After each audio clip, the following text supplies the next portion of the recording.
الحمد لله رب العالمين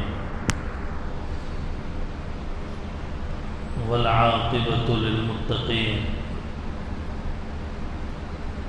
والصلاة والسلام على النبي الكريم محمد بن عبد الله الأمين وعلى آله الطيبين وأصحابه الطاهرين وعلى من دعا بدعوته وحذى بحذبه إلى يوم الدين أما بعد فقد قال الله تبارك وتعالى في القرآن المجيد أعوذ بالله من الشيطان الرجيم بسم الله الرحمن الرحيم إن الدين عند الله الإسلام وقال الله تعالى ومن يبتغي غير الإسلام دينا فلن يقبل منه وهو في الآخرة من الخاسرين صدق الله العلي العظيم وصدق رسوله النبي الأمي الكريم ونحن على ذلك لمن الشاهدين والشاكرين والحمد لله رب العالمين اللهم صل على سيدنا محمد وعلى آل سيدنا محمد وبارك وسلم اللهم صل على سيدنا محمد وعلى آل سيدنا محمد وبارك وسلم اللهم صل على سيدنا محمد وعلى آل سيدنا محمد وبارك وسلم حاضرین محترم، سامعین عالی مقام، احترام کے لائق معزز حاضرین، آج کے جمعے میں شریعت میں مداخلت ہمیں منظور نہیں کہ عنوان پر بات کرنا ہے۔ گزشتہ جمعہ وقف قانون کیا ہے، مسلمانوں کو وہ کیوں قبول نہیں، اس عنوان پر بیان کیا گیا تھا، اور آج کے جمعہ بھی اسی سے تعلق رکھنے والا بیان ہے۔ شاعر نے کہا، حالات کی عکاسی کرتے ہوئے ہمارے ملک ہندوستان کے حالات کی عکاسی کرتے ہوئے شاعر نے کہا، دل نا امید تو نہیں، ناکام ہی تو ہے،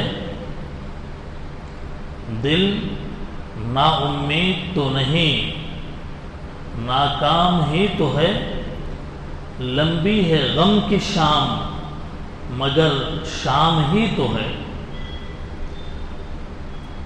شام کے بعد، رات کے بعد صبح کی کرنیں نکلیں گی۔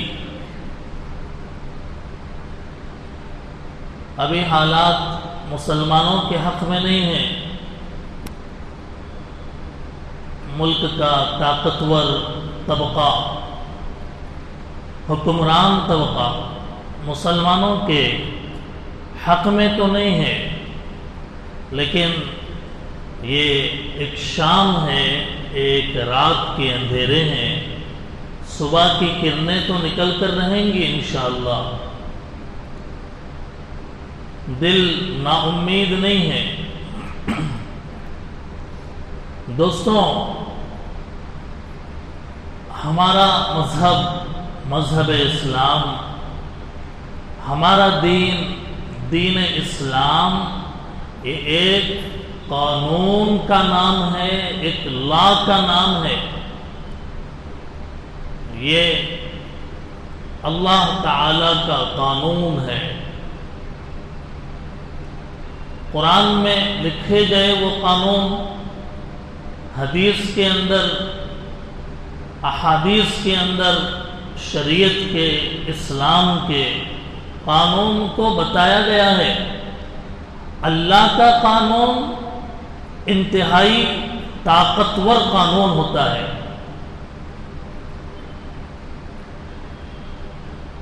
انسانوں کا بنایا ہوا قانون کمزور ہوتا ہے. اللہ تعالیٰ کی قوت عظیم ہے، انسانوں کی قوت ضعیف ہے، کمزور. جب کوئی انسانوں کا بنایا ہوا قانون ٹکرائے گا اللہ کے بنائے ہوئے قانون سے، نتیجے میں انسان کا قانون ٹوٹ جائے گا، کمزور ہوگا، پھسل جائے گا، پھیکا پڑ جائے گا، اور اللہ کا قانون اونچا رہے گا، مضبوط مستحکم رہے گا.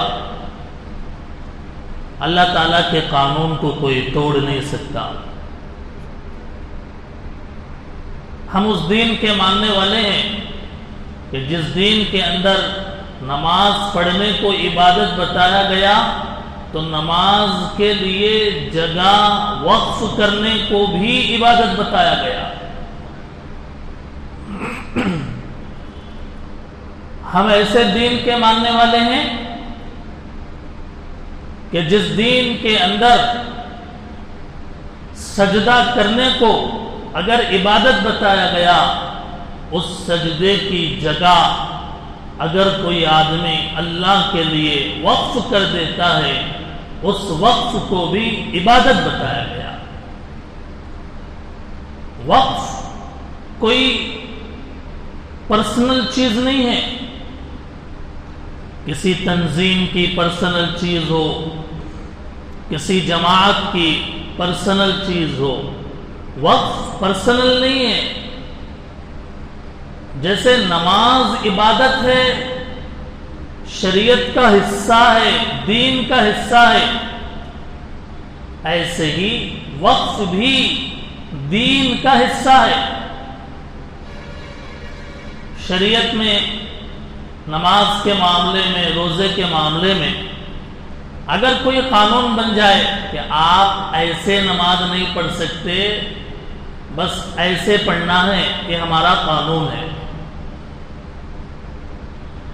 آپ روزہ ایسے نہیں رکھ سکتے بلکہ ایسا رکھنا ہے روزہ. روزے میں آپ فروٹس کھا سکتے ہیں اگر کوئی قانون پاس ہو.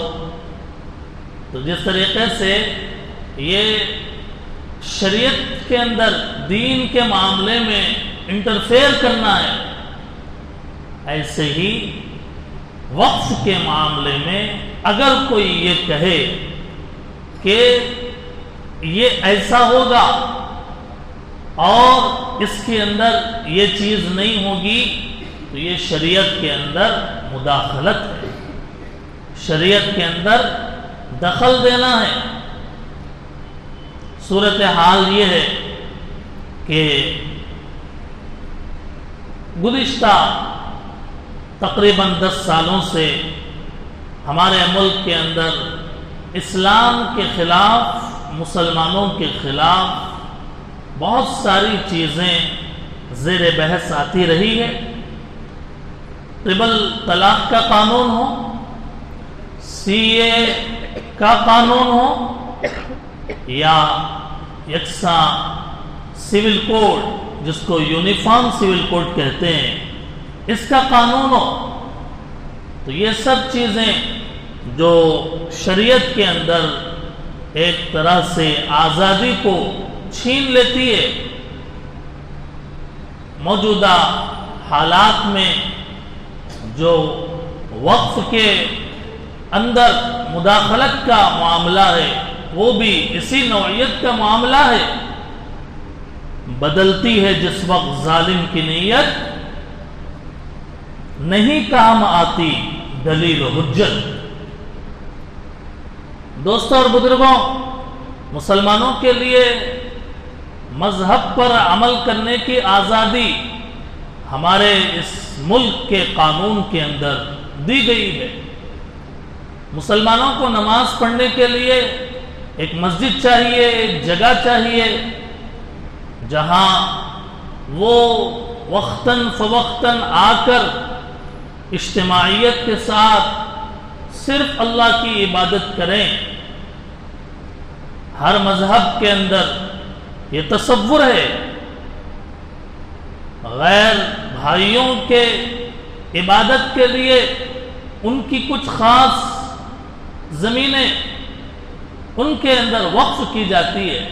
ایسے ہی مسلمانوں کے لیے بھی نماز پڑھنے کے لیے، ذکر کرنے کے لیے، تلاوت کرنے کے لیے، قرآن اور حدیث کی بات سننے اور سنانے کے لیے اللہ تعالیٰ کے گھر ہیں اور انہیں مسجدیں کہا جاتا ہے۔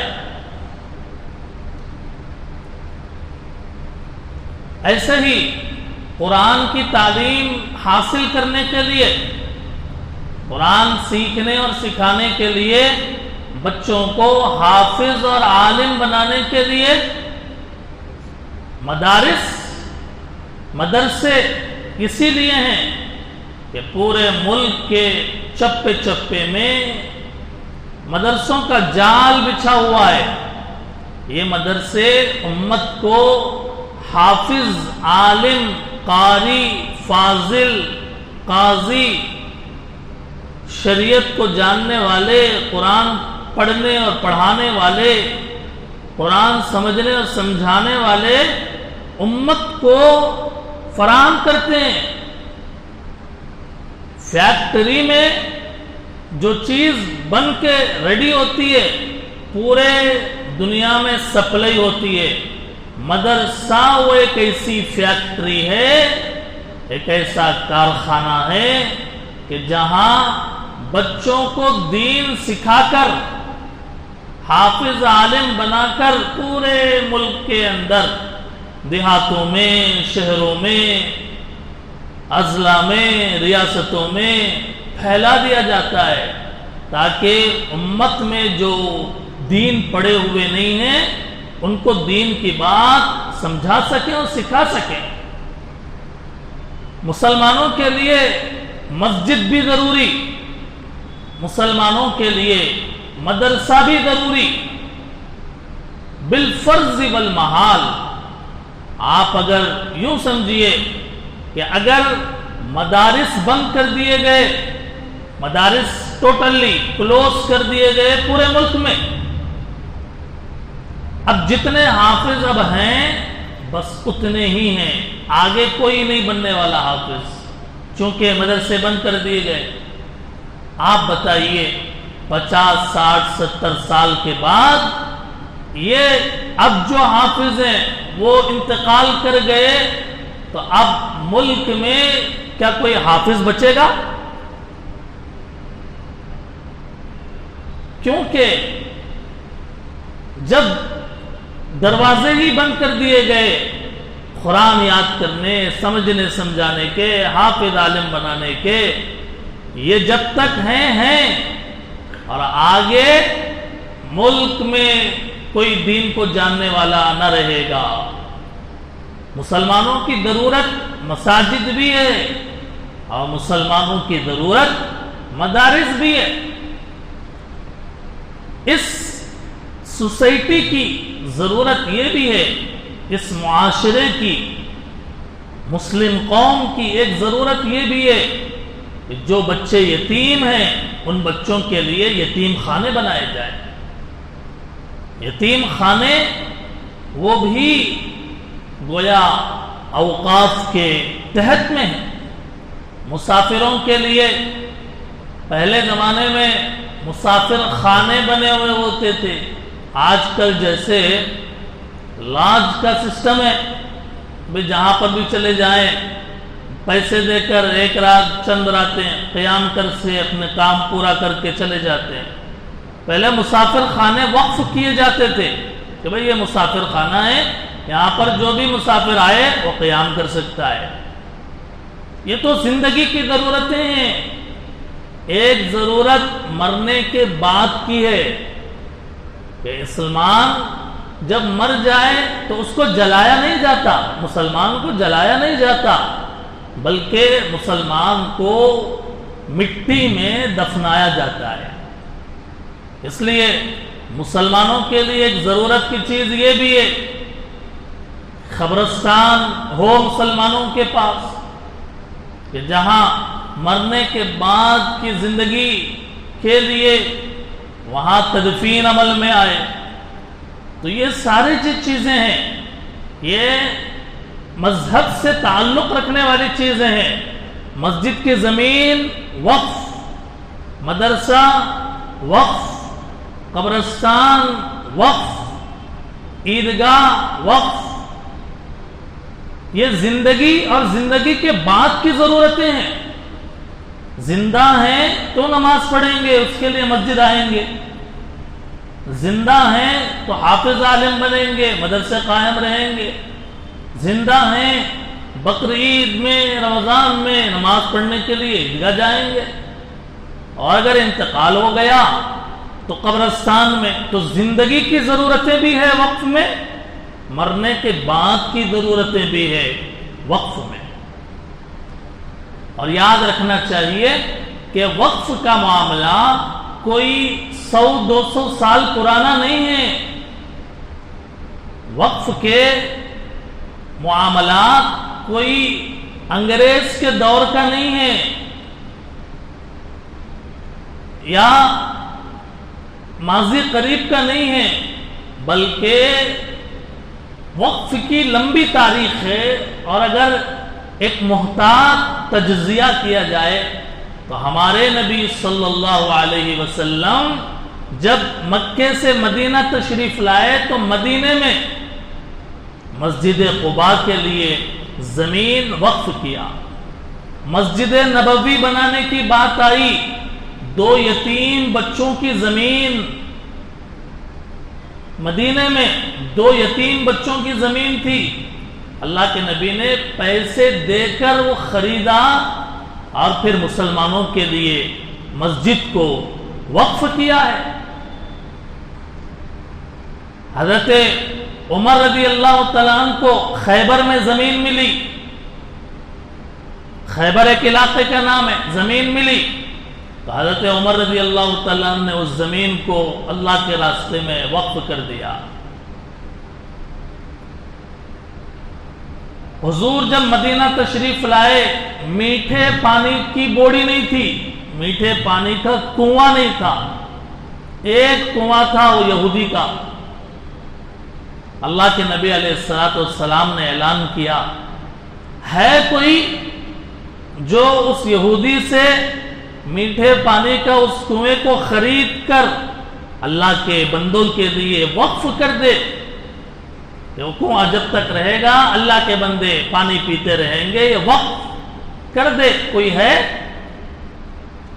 حضرت عثمان رضی اللہ تعالیٰ عنہ کھڑے ہو گئے، کہنے لگے اللہ کے نبی، میں اس یہودی سے اس بئر روما کو، اس کنویں کا نام ہے روما، اس بوڑی کو، اس بئر روما کو میں خرید کر اللہ کے لیے وقف کر دوں گا۔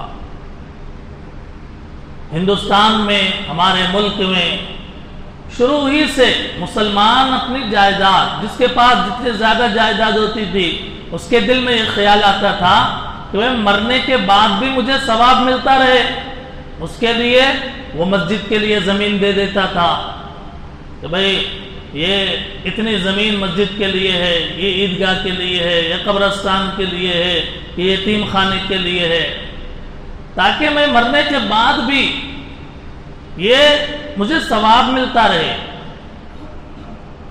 جب اس ملک کے اندر انگریزوں کی حکومت رہی، برٹش حکومت، تو اس زمانے میں اوقاف ضائع ہونے لگے، جس کا جس پر قبضہ ہو جاتا وہ لے لیتا اور ہڑپ لیتا۔ انگریز کے زمانے میں تو اس ملک کے اندر جو درد رکھنے والے، وقف کی حیثیت کو سمجھنے والے مسلمان تھے، انہوں نے برٹش حکومت کو ایک اپلیکیشن دے کر یہ ڈیمانڈ کیا کہ ہمارے اوقاف جو ہمارے باپ دادا نے وقف کیا ہے مسلمانوں کے رفاع عام کے لیے، اس کو تحفظ دیا جائے، اس کو سیو کیا جائے۔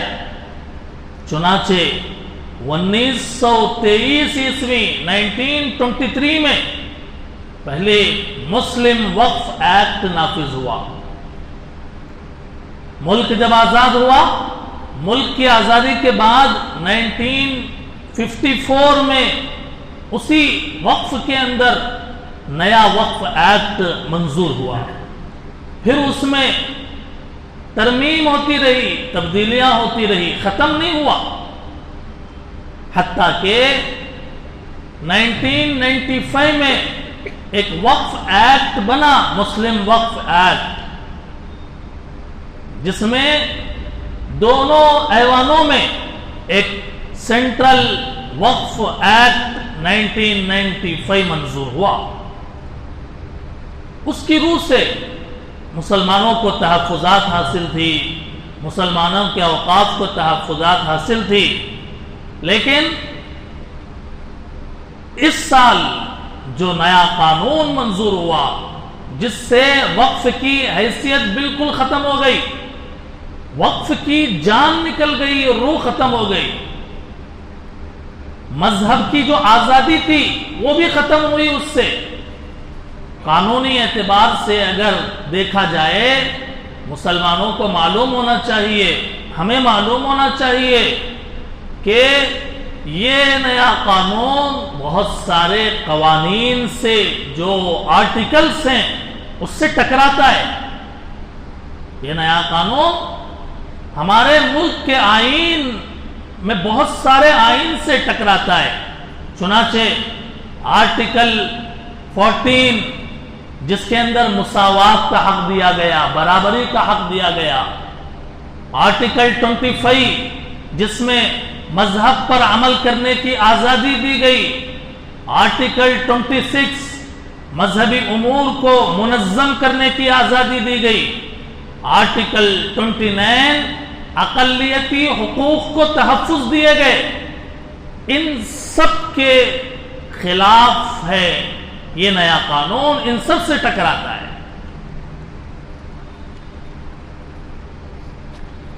اس نئے قانون کے تعلق سے ہم نے گزشتہ جمعہ تفصیل عرض کی تھی، اور بہت ساری باتوں کو اس کے اندر ہم نے شامل کر کے بتایا تھا کہ اس کے اندر نقصانات کیا ہیں،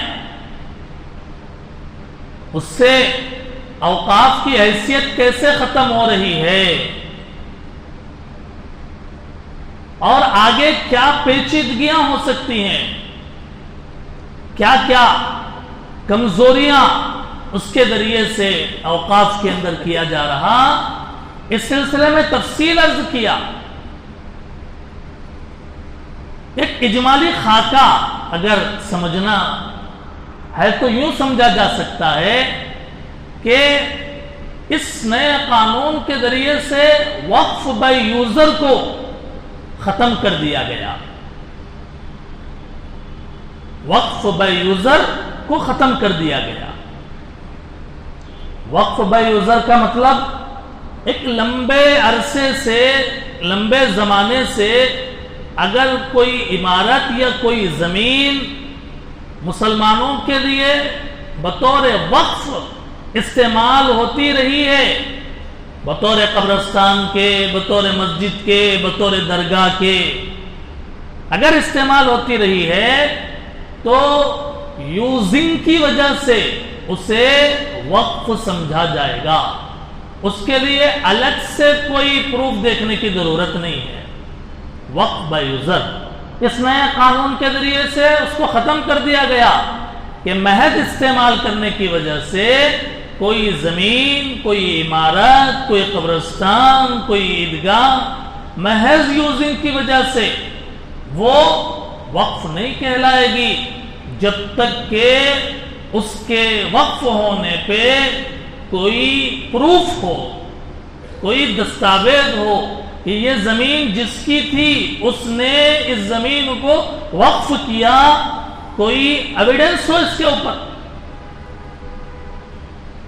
ظاہر ہے 300 سال، 400 سال، 500 سال پہلے کے جتنے اوقاف ہیں، جتنی بڑی بڑی مسجدیں جس کے وقف کرنے والے دنیا سے چلے گئے، اب پروف کہاں سے آئے گا؟ وقف بائی یوزر کو ختم کر دیا گیا۔ ایک نقصان اس میں لمیٹیشن ایکٹ کے استثناء کی منسوخی ہے۔ لمیٹیشن ایکٹ کے استثناء کی منسوخی، جس کے اندر پہلے وقف جو جائیداد تھی وہ لمیٹیشن ایکٹ کے تحت نہیں آتی تھی، مستثنیٰ کا مطلب اس کے انڈر میں نہیں آتی تھی۔ اب وہ ایکٹ کیا ہے؟ اگر کسی زمین پر 12 سال یا اس سے زیادہ عرصہ اگر کوئی آدمی قبضہ کیا ہوا ہے، بیٹھا ہوا ہے، قبضہ کیا ہوا ہے، اور سامنے والے کے پاس اس کے خلاف کوئی دلیل، حجت، کوئی پروف نہیں ہے، اور اگر وہ دعویٰ کر دے کہ یہ چیز میری ہے، تو اب وہ لمیٹیشن ایکٹ کے تحت اس کی چیز سمجھی جائے گی۔ پہلے اس نئے قانون سے پہلے وقف املاک اور وقف جائیداد اس ایکٹ کے تحت نہیں آتے تھے، اب آگے تو اس کے اندر گویا ایک طرح سے جو قابض ہیں اوقاف پر ان کو ایک پروف دے دیا گیا اور اوقاف خطرے میں آ گئے۔ تیسرا نقصان اس کے اندر غیر مسلموں کے عطیات وقف نہیں کہلائیں گے۔ غیر مسلم اگر کوئی مسجد کے لیے زمین دے دے یا قبرستان کے لیے یا فلاں کے لیے وہ نیکی سمجھ کر دے تو بھی قانون کے روح سے اس کو وقف نہیں سمجھا جائے گا۔ غیر مسلموں کے عطیات اوقاف کے اندر نہیں آئیں گے۔ حالانکہ اس ملک کے اندر جیسے مسلمان حکمران اپنے غیر مسلم رعایا کے لیے، مندر کے لیے، چرچ کے لیے جگہ دیتے تھے، ایسے ہی غیر مسلم بادشاہ مسلمانوں کے لیے، مسجد کے لیے، قبرستان کے لیے، عیدگاہ کے لیے زمین دیتے تھے، رفاہ عام کے لیے۔ اس قانون کی روح سے غیر مسلموں کی عطیات اوقاف کے زمرے میں نہیں آتی ہے۔ ایسے ہی اس کے قانون کے ذریعے سے گویا مسلمانوں میں اور غیر بھائیوں کے اندر امتیاز بڑھتا گیا۔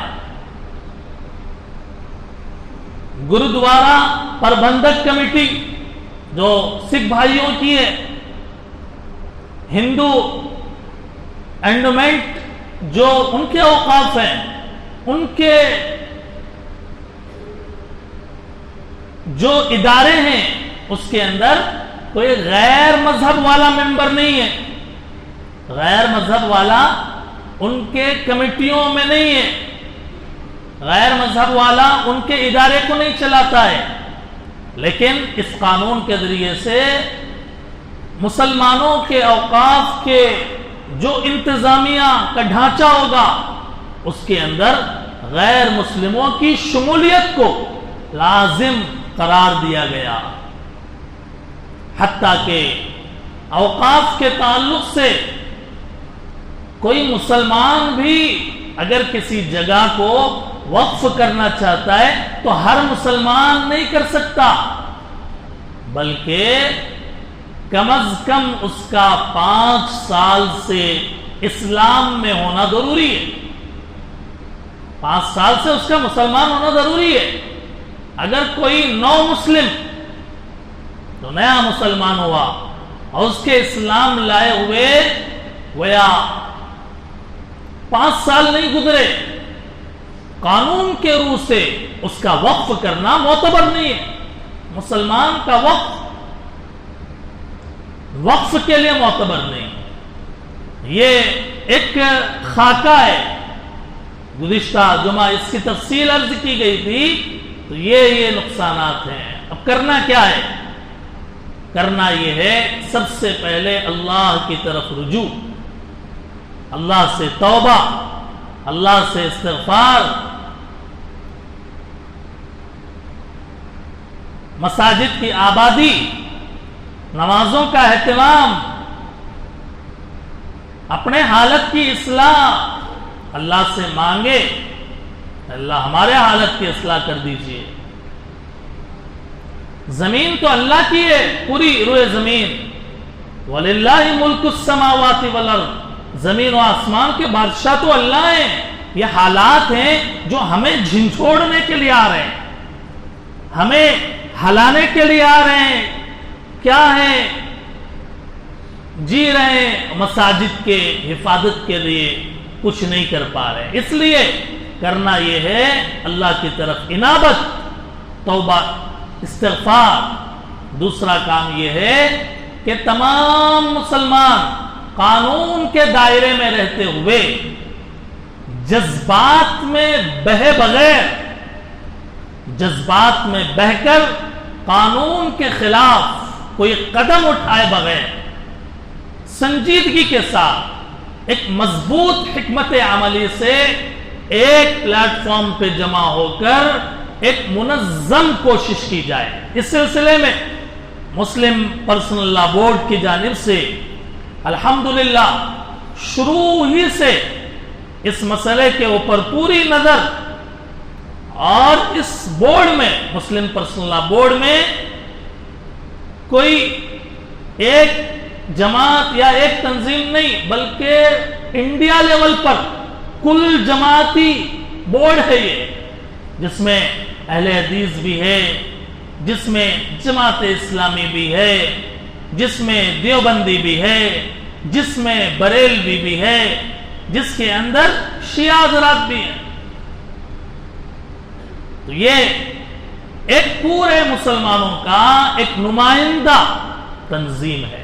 اس کے جانب سے جو ہدایات اکابر کی جانب سے دی جاتی رہی ہیں، ماشاءاللہ بڑے حوصلے کے ساتھ، بڑی حکمت عملی کے ساتھ اس سلسلے میں ہدایات جاری کی گئی. اور پورے ملک کے اندر جیسا کہ اس سے پہلے جے پی سی نے رائے مانگی تو اس وقت میں کروڑوں ای میل کیے گئے مسلم پرسنل لا بورڈ کی آواز پر. اور پھر ایسی ہی جے پی سی کی میٹنگوں میں گویا اس کی بہترین نمائندگی، لیکن اور اس کے بعد مختلف مقامات پر ملک میں جیسے دہلی، ممبئی، بنگلور، پٹنہ اور وجے واڑہ، کلکتہ، رانچی وغیرہ مختلف شہروں کے اندر بڑے بڑے پروگرامز کر کے مسلمانوں کو بیدار کیا گیا، بتایا گیا وقف کیا چیز ہے اور اس کے تئیں ہماری ذمہ داری کیا ہے. اس لیے دوستوں اور بزرگوں، اس کی اہمیت کو سمجھنا ہے. وقف کا معاملہ یہ عبادت کا معاملہ ہے. وقف عبادت ہے، جیسے نماز عبادت ہے، روزہ عبادت ہے، ایسے ہی وقف عبادت ہے. قانون کے دائرے میں رہتے ہوئے ہم سے جو بن پڑ سکتا ہے ہمیں وہ کرنا ہے. اشتعال انگیزی، پبلک پراپرٹی کو نقصان، یہ نہ ہمیں اسلام سکھاتا ہے اور نہ یہ ہمارا طریقہ رہا ہے. قانون کے دائرے میں رہتے ہوئے مختلف ریاستوں میں، مختلف اضلاع کے اندر مختلف طریقوں سے اپنے احتجاج کو جو ہے گویا پیش کیا گیا ہے۔ اس سلسلے میں جو آگے ہدایات آئیں گی تو اس پہ توجہ دینے کی ضرورت ہے۔ دعا فرمائیں کہ اللہ تعالی ہم سب کو دین اسلام کے حفاظت کے لیے قبول فرمائے۔ اللہ تعالی اس ملک کے اندر مذہبی آزادی کے تحفظ کا فیصلہ فرمائے۔ اللہ تعالی اس ملک کے اندر مسلمانوں کے اوقاف، وقف، جائیداد اور اس کے حفاظت اور اس کے صحیح استعمال کی اللہ تعالی ہم سب کو توفیق عطا فرمائیں۔ شاعر نے کہا بدلتی ہے جس وقت ظالم کی نیت نہیں کام آتی دلیل و حجت۔ شاعر نے کہا دل نا امید تو نہیں ناکام ہی تو ہے، دل نا امید تو نہیں ناکام ہی تو ہے، لمبی ہے غم کی شام مگر شام ہی تو ہے، رات ہی تو ہے، صبح کی کرنیں انشاءاللہ نمودار ہوں گی۔